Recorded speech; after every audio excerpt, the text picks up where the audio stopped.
Welcome back to A Celtic State of Mind. I'm Paul John Dykes, and this afternoon I'm joined by Lawrence Conley and Kevin McCluskey to discuss Rangers 3, Celtic 0.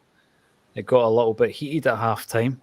I'm going to ask you the first question. Lawrence Conley, what did we learn from the team that were on the park? I mean, before the game we spoke about the fact that there was 3 first starts against Rangers in the Bernabei, and Kobayashi started this game. It's the first time they've started this fixture. It wasn't working in the first half, but we stuck with it. Did we learn anything about those 3 and this team in the second half? The second half, I don't think. Well, we lost the goal after the changes were made in the second half, but we learned there wasn't enough fight in the team. You know who out there was trying to? I thought Matt Riley showed a bit of fight outside of that. Did you see anyone else try to drive on and create things? There wasn't a lot there. I mean, the third goal's horrible to lose. Misunderstanding by McGregor and Starfelt. You know, normally 2 your more reliable performers. Yes. And absolutely horrible. We made the changes. It didn't seem to change anything on the part, did it? You know, no, it didn't. I don't remember Kyogo having anything. It didn't change anything. Lawrence, it's difficult, I think, when if you were to be in the press conference, let's say this week with Ange, right, and you were to say something about a lack of fight in the players, managers tend to react pretty defensively to that, don't they? And players as well would say, you try to say that we're not trying. It's difficult when the side looks pretty disjointed today. Is that just down to the fact that it was an unusual lineup? I'm not saying not trying, I'm saying a lack of fight, you know, a lack of grit, doing the dirty work. There was no one really getting about him, you know, a Barry Robson getting in and making his mark, trying to spark something on the park. Didn't really see anyone do that. I mean, Callum got booked for his first tackle, but you know, I think Cantwell had 5 in the, you know, had 3 in the first 15 minutes of the second half, 5 in the second half, no booking. But I think maybe that's what we miss when Alistair Johnston goes out. You know, he's got a bit of dig about him, doesn't he? It didn't seem too much around the team today. But then again, you know, the league's won. Maybe the team, you know. Did it look as though they'd switched off to you a little bit? They weren't at their usual level, were they? No, nowhere near it. You know, the passing was slacker. The intensity wasn't there, you know, that you'd expect from an Ange team. Even with, you know, I get it wasn't a starting defence or starting attack, but even when the changes were made, you didn't see a rise in the intensity. No, and that's unusual for Ange's team. Yep. So I think the intensity overall was missing. And maybe as part of, you know, the league's won. How big a part is it? You know, we spoke to Martin Neal a few weeks ago, remember? And we spoke about that season where we'd won the league unbeaten when we won it, and then we lost 2 games on the bounce. And it must be difficult psychologically, Kev. I mean, for fans to hear this, it might be difficult for us to say, you know, you should always be up for it. There should always be that dig. But it must be difficult psychologically when the pressure is off. I mean, again, the argument would be, how can you say that? The pressure's always on when you play for Celtic, but there'll be different levels of pressure. And we've gone into this game already having wrapped the league up. So is it an intensity issue in relation to the difference in pressure? I mean, last week, there was a lot of pressure to win that game, to win the league. Every cup game, every league game leading up to winning the league, there's a pressure. Was that pressure off a wee bit today? Do you think that's what affected the performance? Yeah, I think it would definitely be a factor that you've got to consider with this. Over the last couple of seasons, and even if you just want to look at this season, every big game that has truly mattered, the team has turned up and put in a performance and won the game. Yeah. Last weekend being the most recent example of it. The cup semi-final, the cup final being other ones. The last Glasgow derby at Parkhead. When we've either put in a performance that's been something that's blown the opposition away, or it's been a performance where they've dug deep and they've got a result because they've been motivated for the game and there's been a resilience there that they just haven't stopped and they've went through for it. Today was probably just one of those games where the pressure was off a bit, but from the other side there was massive pressure, I think. So we've gone into the game and we've maybe just taken our eye off the ball a wee bit and the foot off the gas, whatever, however you want to put it. Mm-hmm. And we've been slack. The whole performance has been slack. Yeah. But it's possibly understandable because there is that thought of the pressure's off. Don't, quote unquote, we don't need to win this game. Of course you do. It's a Glasgow derby. You've got to win it. But there's not the same pressure.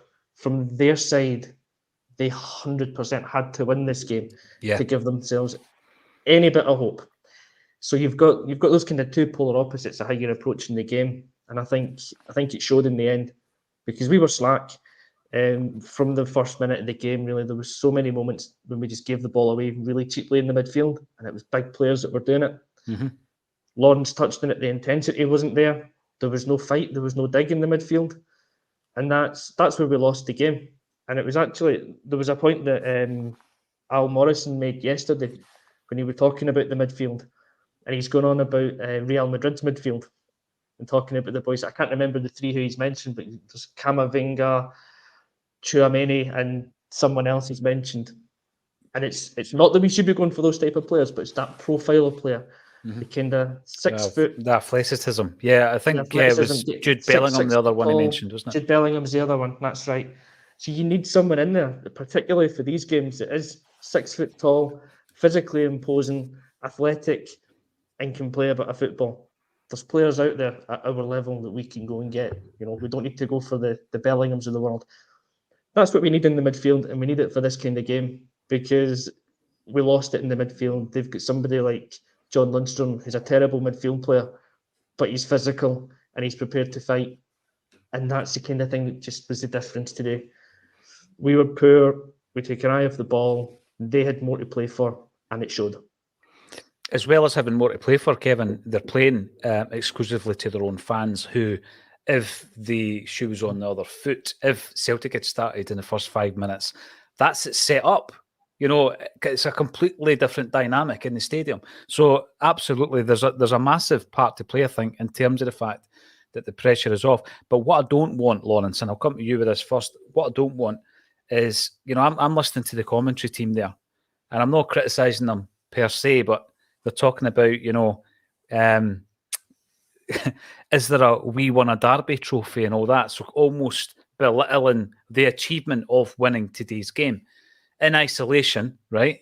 You want to win today's game. We know that the bigger picture is Celtic are a far stronger side. We have been a far more successful side. We're going for a treble. And we'll talk about that as well because we've not won it yet. But I just don't like the complacency of a comment like that, Lawrence, because I'm not feeling great about that result today. I'm not feeling great about that performance. And that's what we were talking about before the game. There's no such thing as a meaningless game when it's a competitive game for Celtic. And I maintain that because I don't feel like anything less than disappointed after today. I mean, I'm looking at that. I'm going to come through some of these comments. A lot of people are actually talking about players not being good enough. That's the kind of reactions you get from a performance like that. And I don't want an immediate reaction from us. But that's what happens. Fans react. It's emotion. It means a lot to us. Totally. Listen, most disappointing thing about that is, I suppose, the manner loss. There was no fight about the team. It was a whimper. Yeah. Before or after the changes were made, obviously we disagreed when you make the changes at half time. But before or after, there was no fight about the team. But whether that's that the pressure's off, the team's got a lot of credit in the bank. The last team it beat is domestically St Mirren. So they do have a lot of credit at the bank. They can have an off day. How many off days? I'm not too sure. Would it fill you for hope with the Champions League next year? That was the squad. The boys that got to come in and show what they're about. I thought Kobayashi sold 2 goals. He tightened up a wee bit after that. Bernabeu was okay. Nothing more. 5 or 6 touches in the game. It's a nice thing. Culver, he's unlucky not to score, but you were looking for a bit more from him.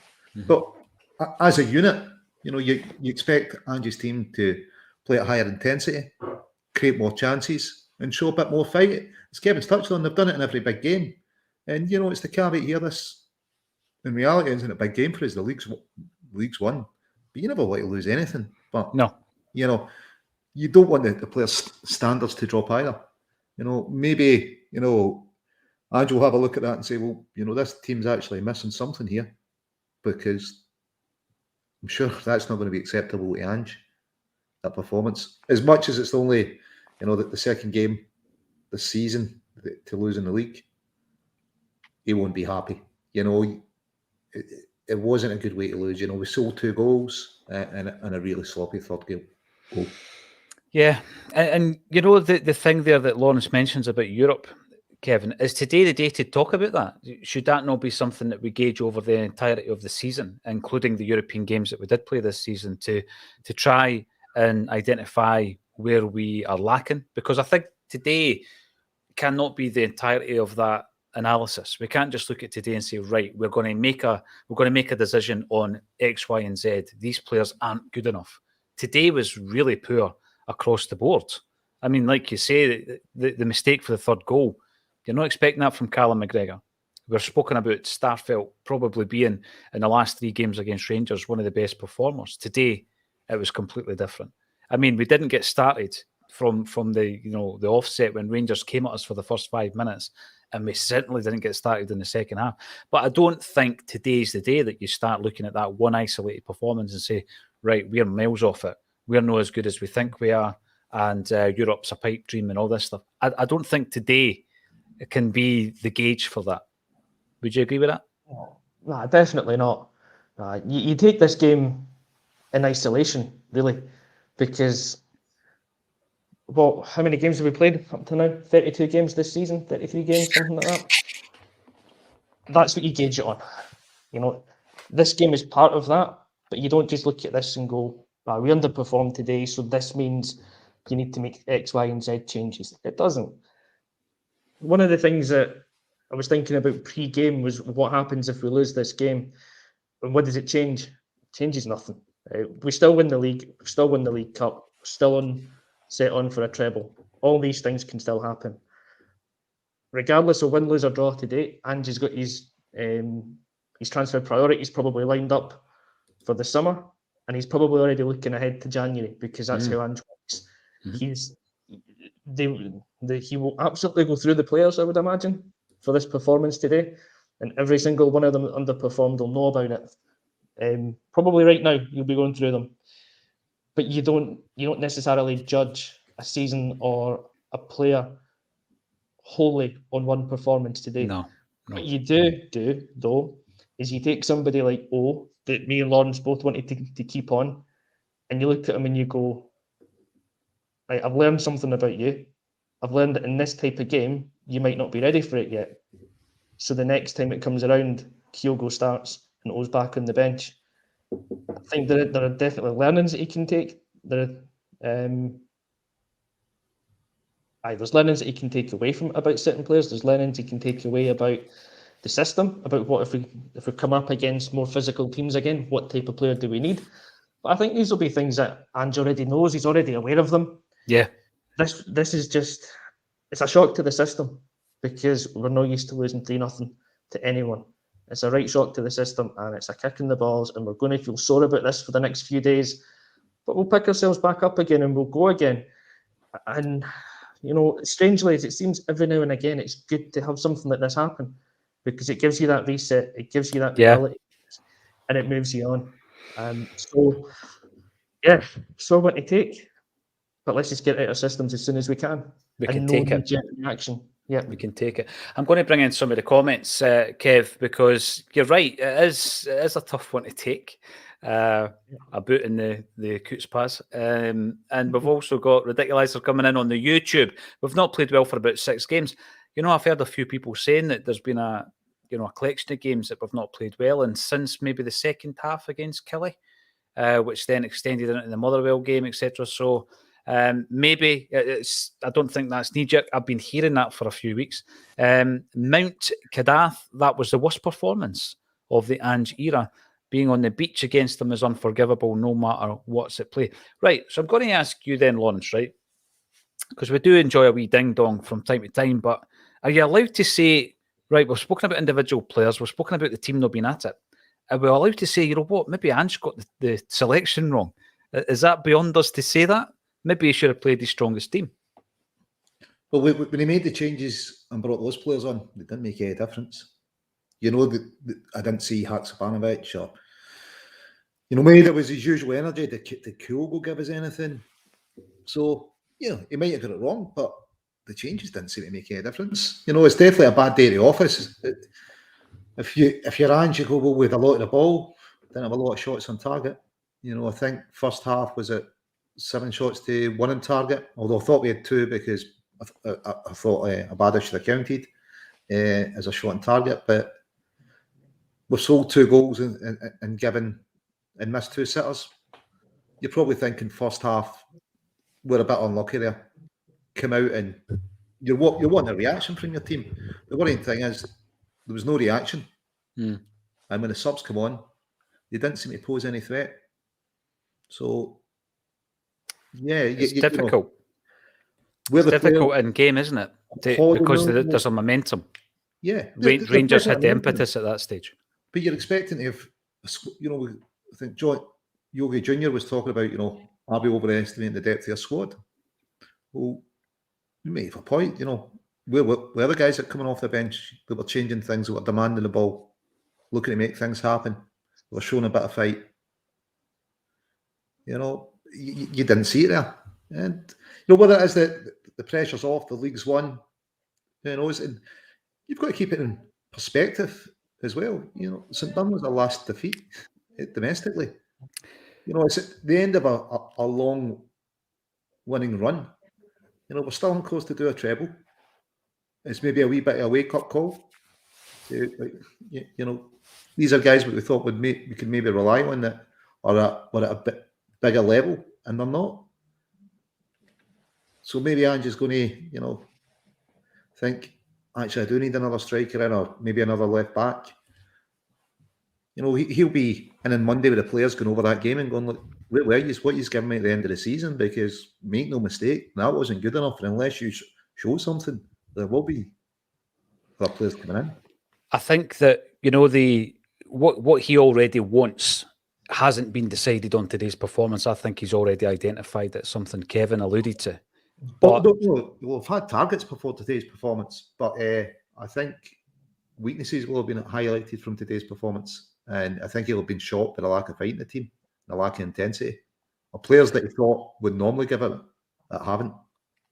Right, but see the point with regards to the starting lineup. That today's starting lineup was not our strongest starting lineup. That's my point.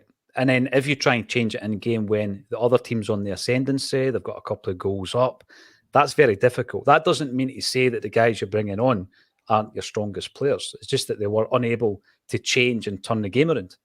I don't think it was the right selection. That's what I'm saying. But as soon as you say that, Lawrence, people think you're criticising Ange. We got it wrong today. Listen, he's got to take some of the blame. At the end of the day, put a team out that could beat 3-0 that didn't show a lot of fight, didn't show the intensity, didn't live up to his mantra of we never stop. And he needs to look at what's went wrong there. So, I'm sure Ange's he's not going to totally blameless, but he's also going to turn around and go, yeah, it's my second domestic defeat of the season. And I'm not saying that, it's going to, his whole transfer policy is going to be based on today's game, but it might have crystallised a few things for him, where he thought, you know what, I'm not too sure if this boy's ready or not, let's put him in, and he's maybe thought, he's not if I want to take the team to the next level. Yeah, and just don't ask him about signing targets at press conferences after, obviously, he's answered the other day. I don't think I'd be brave enough. But there's a few other wee bits, because on days like today, Kev, you don't want to go through, right, this person did something right in the 63rd minute, because it's really just looking at the game as a whole, what went wrong, rather than individual errors. We know it was a bad day at the office, as Lawrence was saying. But we had issues coming into this game about safety. And we shouldn't really go through this post-match without talking about an incident in the 50th minute where Rangers are winning the game 2-0, and both O'Reilly and Jota were the victims of missiles getting thrown onto the park. I don't know what Jota picked up, if it was lighters or coins or whatever it was, and obviously passed them on. And it eventually got past the parcel to the, I'm guessing, security officer who ran up the tunnel with them. But again, it is an issue. It's a talking point. It's something that will be lost because everybody will just be celebrating in the fact that Rangers won a derby 3-0. But again, totally unacceptable, Kevin. And you've got to raise it. It's not about having sour grapes after a defeat, because we've been talking about it all week. we had issues with that. We had concerns about the safety. And once again, you asked yourself what's going to be done about it. Yeah, it is something that needs to be spoken about, and we'll speak about it whether we win, lose, or draw in a game. It's the same with the VAR decision. It doesn't matter if we win, lose, or draw. You need to highlight these things. And this is, I don't know how many games in a row this has been now that we've gone to Ibrox and there's been an incident like that. Mm-hmm.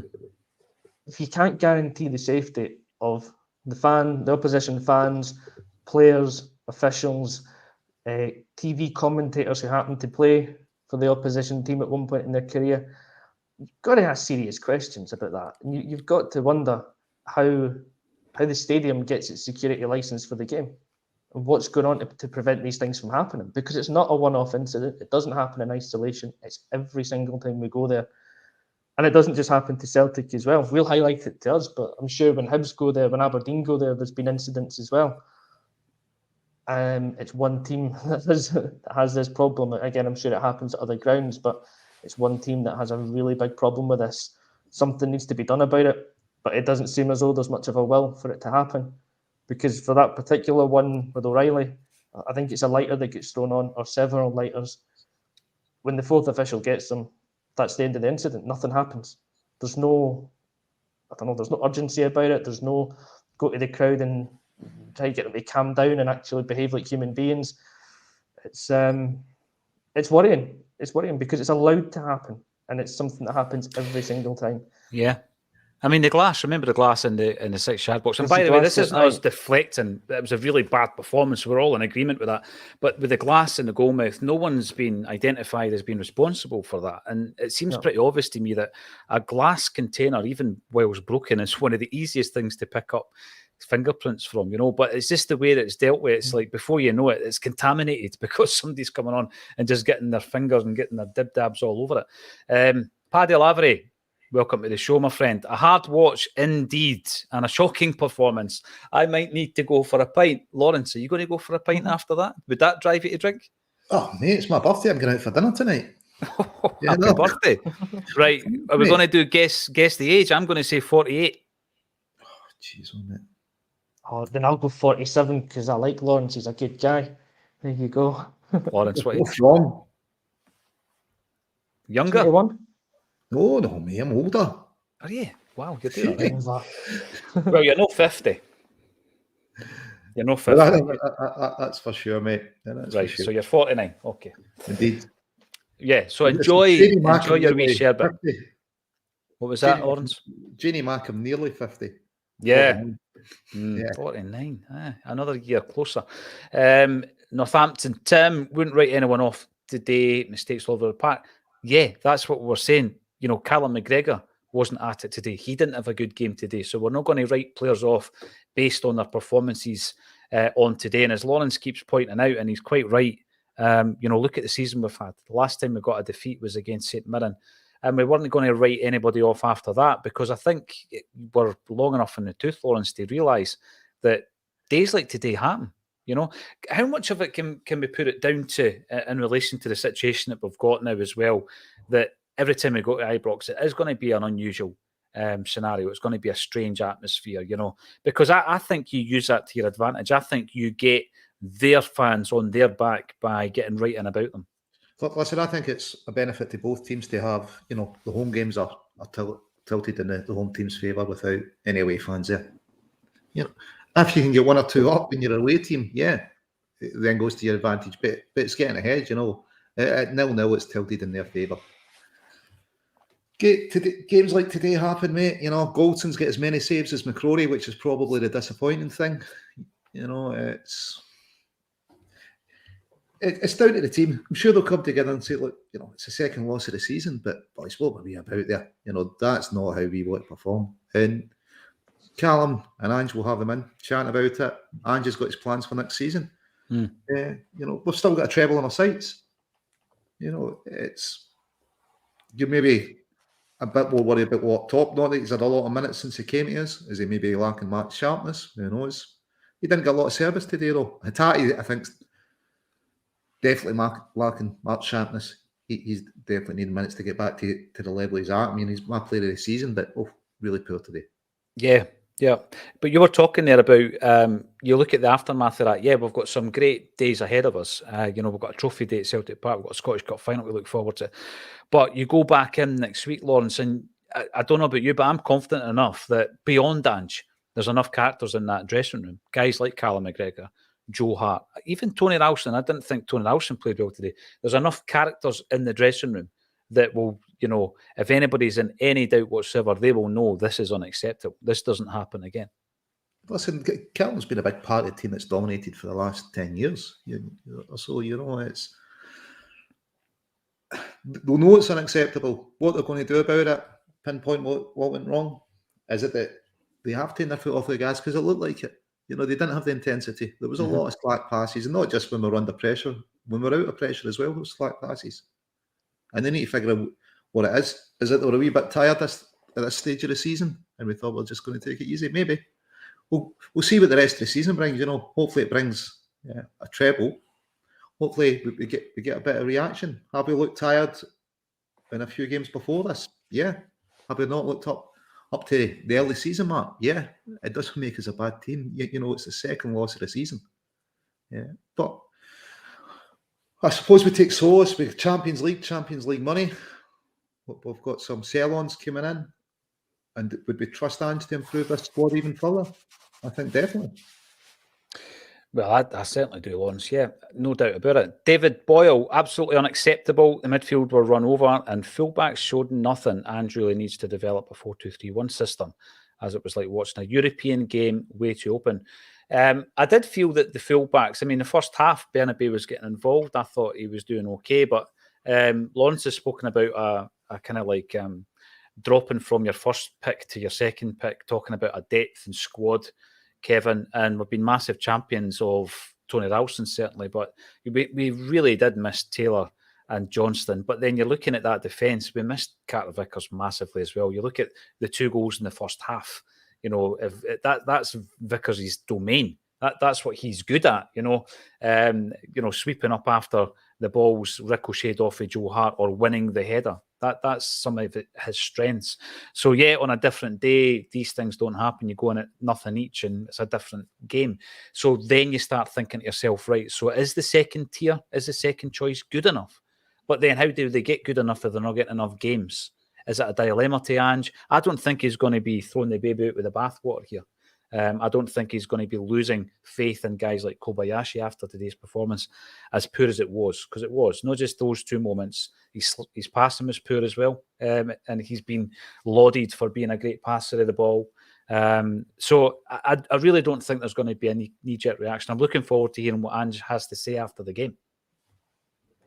I'll be interested to hear what his thoughts are. I'm sure he'll play it down as much as he can to the press, but internally there'll probably be a few harsher words getting thrown about. When you look at the defence, as you're saying, somebody like Ralston and Kobayashi, well, we can't throw them out with the bathwater, as you say, because we've got no other options at the moment for right back or centre half, really, until the end of the season. So, which could be a good thing for both of them, because they're going to get the chance to go and play next weekend and get this game out of the system straight away. Kobayashi, I felt, recovered a bit after making his mistakes, but never fully got over the fact that he probably knew he's given away the first 2 goals. If it's Carter Vickers that's in there, because we never really spoke about him before, and his miss in the defence in this particular game was massive. If it's Carter Vickers, he reacts to the first shot and he clears it. He's not getting out-muscled by Suter for the second, and at the third goal, he's going to be where Starfelt is, because it happens on the right-hand side of the back 3, side of the back 2. So Carter Vickers probably steps in and clears that one away as well. Mm-hmm. We were poor today, right? There's no getting away from it, and we lost it in the midfield. But the 3 goals that we lost were 3 stupid individual mistakes, which were easily avoidable. Mm-hmm. Don't make the mistakes. Don't lose the goal. I know it sounds simplistic, but that's how it was. They punished us for that, and we just went clinical when we got forward. But yeah, right. It's a game we just need to get out of our system straight away. We have a game coming up next weekend. Ralston and Kobayashi, the 2 that you've talked about, will play, and they'll get another full 90 minutes, and hopefully that'll aid them into becoming reliable backups. Bernabei on the left, I actually didn't think he was that bad today. I've seen a lot of comments coming in criticising him. I didn't think he was that bad. He's not a defensive fullback. I think he's not playing in his natural position. He's definitely not an inverted fullback. So Taylor was a huge miss because we didn't have him coming in and doing what Greg Taylor's been doing for us all season. But going forward, actually, I thought Bernabei was decent. He gave the ball away as much as anyone else, no more, no less. Mm-hmm. But he offered us a wee bit of a threat going forward. He's a good player, but he's a square peg in a round hole being played in that inverted fullback. He needs to be a wing back or probably a left midfielder, but we don't play a left midfielder as such. So I feel sorry for him that he's going to get criticism. I just don't think he's in the right system to suit his skill set. But again, it's good for him to get the minutes. It's good for him to even get this experience of a defeat because, again, he'll be hurting after this. And he'll be someone, again, who wants to come back and prove the doubters wrong. Yeah, for sure. I agree with you, by the way, Kevin. I don't think he had a particularly bad game compared to the rest of the performers. I really don't. No. And if you're wanting to lay blame at players, in a sense, don't lay blame at somebody like him who's coming in from the cold. Put it on a Hatate or on a McGregor because they're your experienced boys and they didn't turn up today. They didn't turn up. Also, if you want, as you'd said before, put more of the blame on Ange on this occasion because the team selection was wrong. It was one that he thought was good enough to win the game. For the first time in 28 games, he's got it wrong. It's okay to say it. He got it wrong. He made a mistake. You can say it. You can criticise whoever you want as long as you can justify your argument. Ange got it wrong today. But before the game, we were confident that team could win. So we got it wrong as well. But that's what Lawrence is saying. You're confident that any of your second picks can still come in and beat a game. Beat a team domestically. I'm going to bring this up. This is the final point, Lawrence, before you go away to celebrate your 49th birthday, and a massive happy birthday it is to you. You'll obviously not look back too fondly on what happened before your meal. Inverness will get some hope with this. Ian McMonigal says, what I want to do is, you look at that performance today. Inverness, Carly Thistle, obviously are in on merit and a wee bit of luck with regards to the fact that they actually got bumped out the Scottish Cup and then they came back in due to an administration error at Queen's Park. So they're there, and it's one of the ones. What happens when you play a player in a game that isn't registered properly? Isn't properly registered. Normally, Lawrence, aye. Normally it results in the game being awarded 3-0 to the opposition. However, is that a new? It's always been there, mate. Always been there. But you're looking at that performance today, and I'm not saying, we're not good enough to beat Inverness. Not saying that at all. But we really need to, reset, look at the situation and say we need to be at our best every single game leading up to that game because, it's a cup match, the fairy tale, etc., etc. We're talking about being treble winners. Listen, we've not won it yet. Let's take stock of the situation. And in the next 3 games that we've got leading up to the Scottish Cup final, have a look at some of these guys if there's any doubts about them and make sure that when the Scottish Cup lineup comes out, we're confident that we can go out there. And there isn't a repeat of such a gutless performance as we've seen today, Lawrence. Yeah, listen, there's 3 games to get things right and ready for the Cup final, which will hopefully lead to the treble. Inverness, they've not played since last weekend. They're struggling to get games. I'm not too sure how much Hart will take from that. We've sold 2 goals in the first half and we've sold the 3rd goal. We didn't take our chances when they fell to us. I was saying Inverness are going to say they've lost it for the first time since St Mirren. In reality, domestically, that's what we've done. It's a bad day at the office for us. A lot of players didn't turn up. The desire and the fight wasn't there in the team today. Why that was, we can speculate it's because the league's won. Maybe they're tired. Maybe it was just too many second stringers in. Who knows? But, it was a particularly poor game for us today. But I don't really think that's going to make Inverness think they've got a chance of winning the cup final. Right. Is that going to be a meme, Kev? Is that, Billy? Is that going to be a meme? I hope not. No, I don't think so either, Lawrence. But I do think that it's sometimes good to get the wee jag in the arm, to get the reminder, to get the reset. And some players that come to Celtic and think, I can play well domestically for 2 or 3 seasons, I get my big move and all the rest of it. Where were they today? Where were these players that think that they can get a £20 million move down to the EPL? And it's like, no, you've got to turn up for every single game when you play for Celtic. There is no hiding place. There's no meaningless games. It's going to be a bit of a wake-up call, I suppose, for a lot of the squad. That's the worst domestic defeat that they'll have had for the majority of that squad. Yeah. They've not had a domestic defeat like that. Since Ange came in. Is it the worst domestic defeat since Ange came in? I'd say so. I would think so. I don't think we've lost by more than one goal. Yeah, I'd say. Was it 2-0? It's never more than two. It was 2. But I think it's more the manner. Yeah. I've never seen the team losing that manner under Ange domestically. It's not that we lose that often under Ange, so I suppose it's kind of... No, you're right. But it's the manner of it. It's without it looked like no intensity, no desire, no fight. The thing as well, though, Lawrence, although the level is going to be too vast for Inverness to take anything from it, that Rangers will. That the Scottish media will. That the reaction to this will be the gap isn't as big as you think it is. Mate, so you're going to get that in the next few weeks, aren't you? Sorry? Yeah, you get it from the Scottish media, but how much stock do you put in what the Scottish media say? These are the guys that advised us that, Ange, absolutely not good enough, gone by Christmas, hand his resignation in. Do they think they give us a fair crack of the whip? They've been pillorying Starfelt and our defence for long enough. Doesn't matter we're the best defence in the country. I don't really put any stock in what the Scottish media says, mate. And yeah, they can write what they want and often do, but quite often it's not got a lot to do with reality. So for me, I'm not too worried about what the media says. I'm not going to go to the barbers and read the papers. The barbers, yeah, remember that. I mean, it's their job. It's their job, the papers, to write these headlines, to create a narrative that's going to sell. And closing the gap is the biggest one that they've got. Doesn't matter if it's true or not. But you know what's coming. Just ignore it. Yeah.